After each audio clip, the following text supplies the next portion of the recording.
What's up, everybody? This is your girl Tanya from Adventures of Spirits, and I have to give you an update on a recent trip my husband and I took this week. So, we went to Mexico for our milestone anniversary 25 years. Whoop, whoop. All right. However, instead of getting on Delta, we flew Frontier. Okay. So, with that stated, I just want to say we've had a special experience, and I wanted to use this time to let you all know on everything that occurred during our Frontier experience. Now, just to let you know, we are normally Delta flyers. And we have heard people say that, oh, Frontier is good. Their costs are very minimal and you only pay for what you need. But I must say, I must give you the rundown of all of this. So let's get into it. Okay. All right. So let's talk about costs. So initially, okay, when you book a Frontier Airlines ticket, you're like, oh, wow, it costs less money. Well, yes, it costs less money, but there are things that you have to pay for Frontier that you don't have to pay for Delta. So let me just give you a rundown of this. So for Delta, when you fly international, we're talking about international flights right now. Okay. Um, when you fly Delta for international, it includes a check-in bag up to 50 pounds, right? It includes a free carry-on, whatever that weight is, okay, as long as the size is accommodates what their protocol is. Um, and it also includes the amenities on the plane. So whether you're in first class or not, you will get snacks. You will get beverages. Now, if you want alcohol beverages, it may cost you some money. Okay. However, water, soda, juice, tea, coffee, those things are included. Okay. Um, your ticket of the place that you pay for in Delta determines when you board the plane. Okay. So if you're handicapped, if you have special needs, if you have little children, if you are first class, if you are of a certain level of their Delta Sky Miles, diamond, platinum, or whatever you call it. If you're military or retired military, you get priority of boarding before everyone else. Okay. Um, just to put that out there. On Delta, you also have Wi-Fi. You also have um, a screen for you to view TV, movies, listen to music, whether it's on yours or on their screen. Um, in addition to just general amenities. Let's talk about Frontier. Okay, so Frontier, you're going to pay. So we're talking about costs right now. So with Frontier, the price that you pay is only for the flight. Okay, it's only for the flight, and it does not include your bags, whether it's check-in, carry-on, whether it's um, what your boarding priority, okay, in addition to choosing your seat, okay, because on Delta you can choose your seat for no extra cost. You choose your seat. Now, yes, I do know that they do have the basic outside of economy, and there they choose your seat, but even then they usually put you together, okay. So when it comes to cost, you're talking about $40 for a bag, up to 40 pounds only check-in. Okay. It's the same thing for carry-on, up to 40 pounds, $40. But your bag can only be but so big. So chances are it's not going to go to 40 pounds. Okay. Unless you have bricks in your suitcase. For up to 50 pounds, it's an additional $50. You're already up to $90 right now. And anything over $50 or plus, you're going to pay $99. Okay. So it's $99 for anything up to 100 pounds. So when you compare that with Delta, you're already paying for those things. Now, do understand that if you are not carrying a lot of luggage or whatever, then most people will say, what's the big deal? Get that, got that. But traveling international, Frontier is not the move for that. Um, so let's talk about mobile check-in. So equally on both ends, you are able to check in a certain amount of time before your flight. With Frontier, it's 24 hours. I believe with Delta, is it 72 hours? But either way, you're able to check in before the day of your flight. Okay. And with that, the mobile app works very good. It lets you know, hey, you need to pay for your bags. Hey, you need to pay for your seat. Hey, you need to pay to get on the plane within a certain time frame. Okay. Same thing with Delta. Okay. So the mobile app and everything, I'll give it a 5 out of 5. Okay. Everything works. Everything does what it's supposed to do. Okay, so let's talk about the airport experience. So with the airport experience, do know that in most places, if you have an airport that has an international terminal versus a domestic terminal, if you're flying domestic, where do you think you're going to go? You're going to automatically go to the international terminal, right? Well, in this particular case, and this is coming out of Georgia, okay, we get to the international terminal just to realize that, oh, Frontier, even though it's flying international, is not leaving out an international terminal. It's leaving out a domestic terminal. Do they tell you that on their website? No. Do they tell you that on the mobile site? No. Do they tell you that when you check in per mobile, for your flight coming up? Oh, no. You would think that they would have a notification that says, please note to report to domestic terminal or whatever, especially depending on what airport you're flying out of, because I can tell you that Southwest Airlines does that. Southwest Airlines know that they're in a domestic terminal. They may not be flying out of the international. They may fly in to the international terminal if they're coming in from an international flight. But if they are flying out to international, but they started domestic, then they will fly out domestic. So you may want to check sometimes with certain airlines to make sure in your airport, where are you flying out of? Should you go and park at the international or should you go and park at the domestic? So just to let you know what type of inconvenience this caused, we showed up at the international terminal, parked at the international terminal, took the international shuttle, got to the international terminal just to realize that Frontier is at the domestic terminal because of no notification. So we had to end up going to the domestic terminal. And when we got to the domestic terminal, I have to say that the customer service for Frontier is not so friendly. Okay.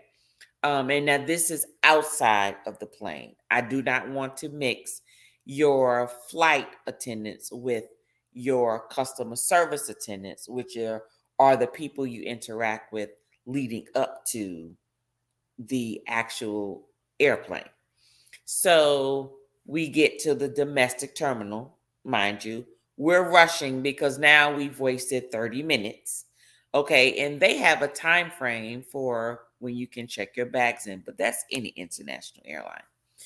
And so once we realize that, okay, we're going to have to take our bags to the actual gate and check them in there, you know, the customer service at the actual ticket counter was so, nonchalant. Very like, well, I'm sorry, I can't do anything for you. You missed the check in for the luggage by 2 minutes. 2 minutes, people. Okay. Now, do understand, had we gotten there 3 minutes before, she would have been checking us in, and it would have still been 2 minutes later to check our luggage in, right? Okay. Thank you. So instead of me getting upset, I just said, okay, what is the alternative? And so the alternative was for us to go through TSA with our luggage, with the understanding that they may throw away some of our any fluids that we are carrying over 3 or 4 ounces, right? Understand that, not a problem. So we actually went through TSA. Of course, we get to the gate. The gate is, of course, all the way at the end. I don't know why it's like that, but it's literally where you have to run for about a good 5 minutes to get there. But we get there, and guess what? Mechanical issues. Now, do understand this is something I've heard from before, that a lot of, Frontier airline people say, oh, the maintenance guys are always on the plane. I don't know where they're getting these planes from. I don't know if they're getting the planes from, I don't know, hand-me-downs from the Air Force, or hand-me-downs from Delta, or hand-me-downs from other airplanes. But I just find that Frontier Airlines always seems to have mechanical problems. Okay. And so with that, you are hoping to get good customer service. So we get to the gate, we get to the gate, and getting to the gate, we have luggage. And the person checking us in, of course, is calling our names because we didn't officially check in at the original place where we check in our luggage. So they want to make sure we're there. So they can make sure that are able to, their non-rev people are able to get on the plane.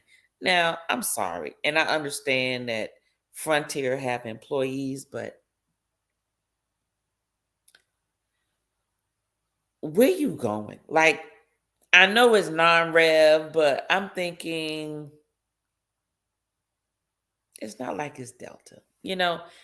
I'm thinking, if the flights are that cheap, why do you need to fly for free? I'm just saying, but it's okay. It's okay. Um, let's go back to the customer service. So, we actually came across some good customer service at the actual gate, and she was explaining to us of what could have been done instead of us carrying our bags through. So we were very appreciative of that. The actual um, process could have been that we just paid extra money to get our bags sent out late, basically. Okay. Which would have been fine. But the fact that the customer service person at the ticket counter was very nonchalant really did not settle well with us. So we figured it probably would have been good to give her extra money anyway to send anything of ours, because chances are it probably wouldn't have met the destination of where it needed to go. But since Frontier was down for maintenance issues, I'm pretty sure the bags would have made it there in time anyway. So with that, let's go to the airplane amenities. So with the airplane amenities, okay, I'm used to being able to Get some water, get some soda, get some tea. I don't drink coffee, so I'm not going to say coffee, but coffee is available. Um, get a little bit of snacks, like some nuts or some chips, some goldfish, some pretzels, those type of things. Um, well, we get on the plane and we're seated, and what I'm noticing is, of course, Frontier Airline, of course, it's called like an Airbus. What can I tell you? It actually looks like a bus. Meaning, if you're from anywhere that has a bus, where it's very plain, you got gray seating, very gray, just, whew, just talking about it makes me tired. But the actual Airbus looks like an actual bus. It was very gray, very basic, and it had no DVD players, meaning there was nothing there where you can look at TV, videos, movies, listen to music. It was just nothing there. It was chairs and the plane and the bathroom. Okay. And if you wanted something to drink or some snacks or even alcohol, and I understand on most flights, alcohol costs money, but water, tea, juice, soda, things like that are usually included in your fare. Well, here, none of that was included. They charged $3.50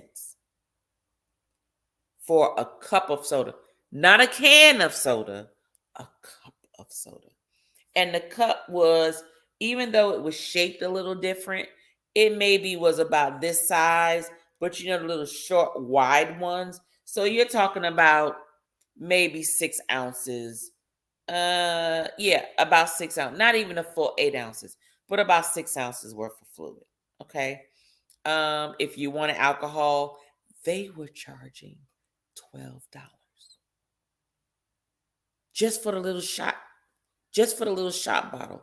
Now, mind you, $12, I want a full cocktail. You're gonna need to mix up something, make me a tequila, make me a sunrise, make me a Manhattan, make me something. But for $12, you're gonna make me a freaking cocktail.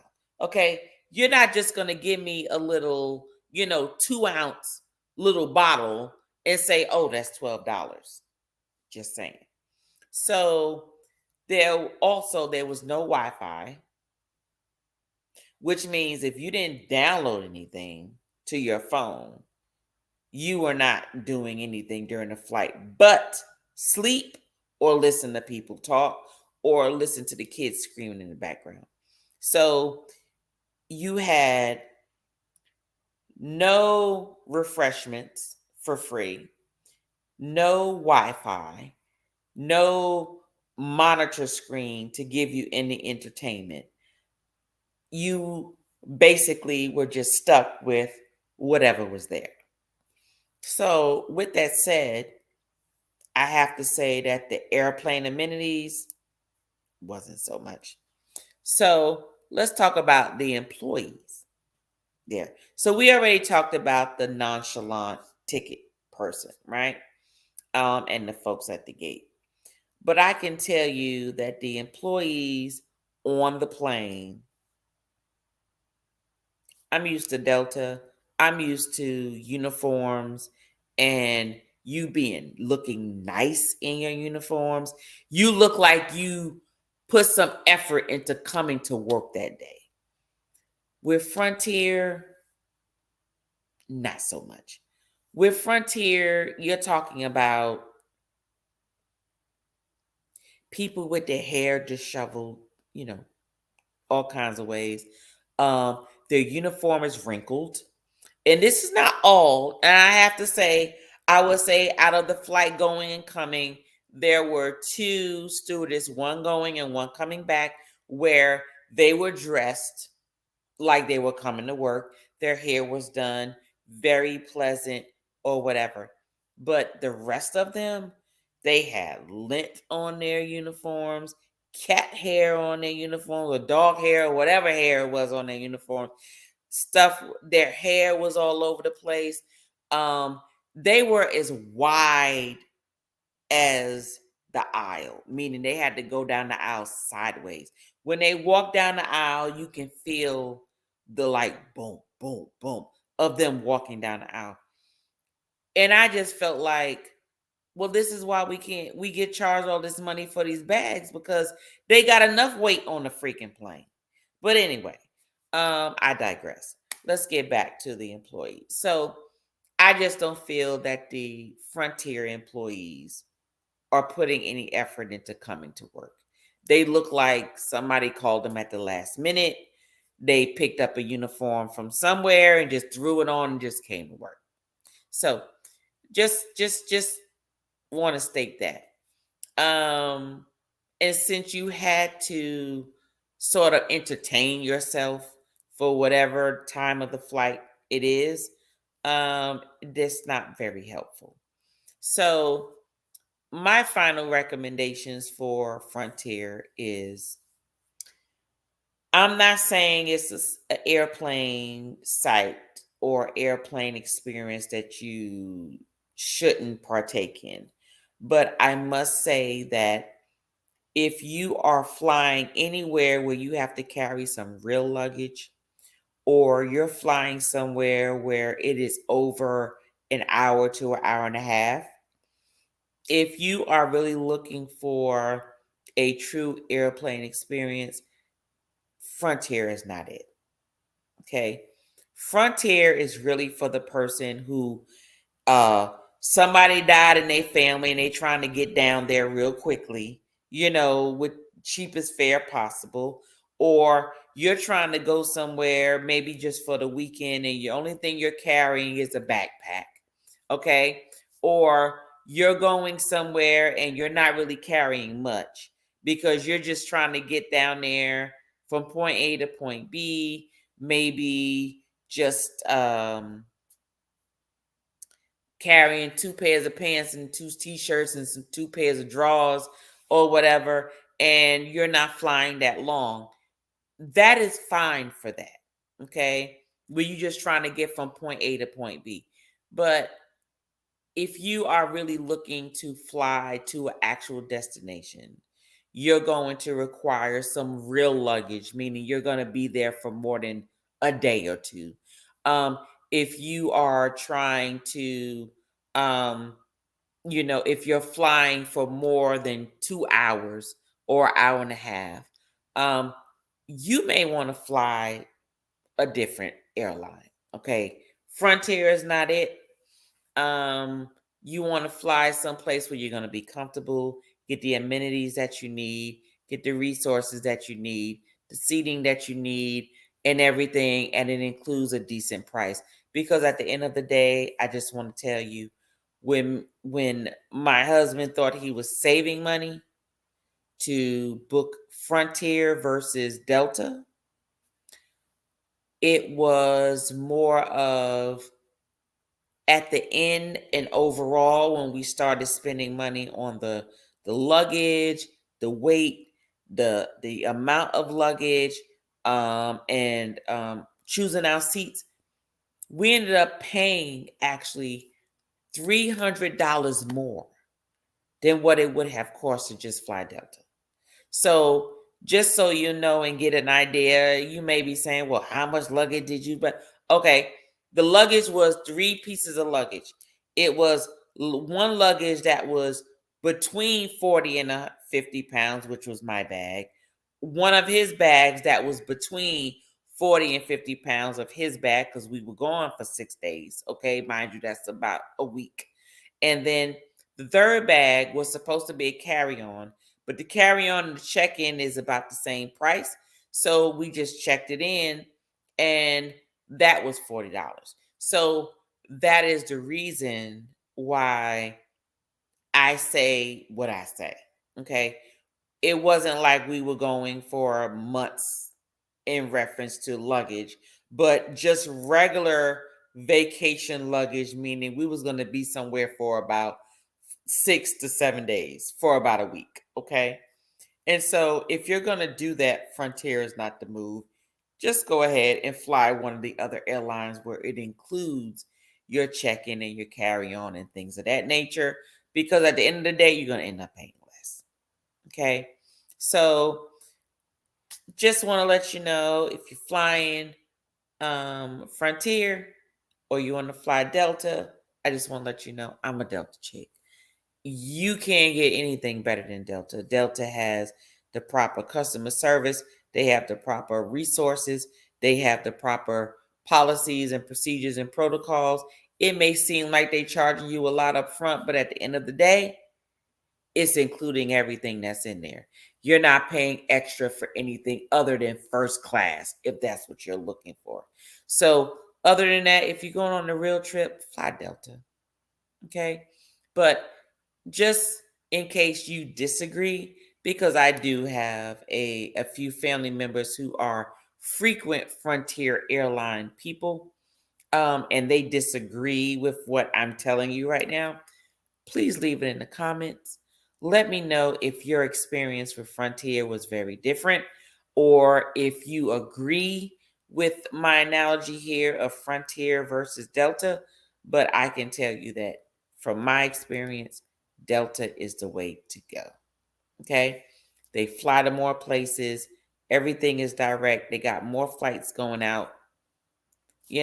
Frontier, you're lucky if you get 1 or 2 flights coming out of whatever little city that you're coming out of. Notice I said city and not country. Okay. So it all depends. But leave your comments below. If there's content like this that you enjoy and you want to see more of, please hit the like button, comment below. If you want to see more of this type of content, please click the subscribe button and I'll be sure to get you that. But other than that, fly Delta, not Frontier. It's just not the way to go. Okay? Deuces. Good night.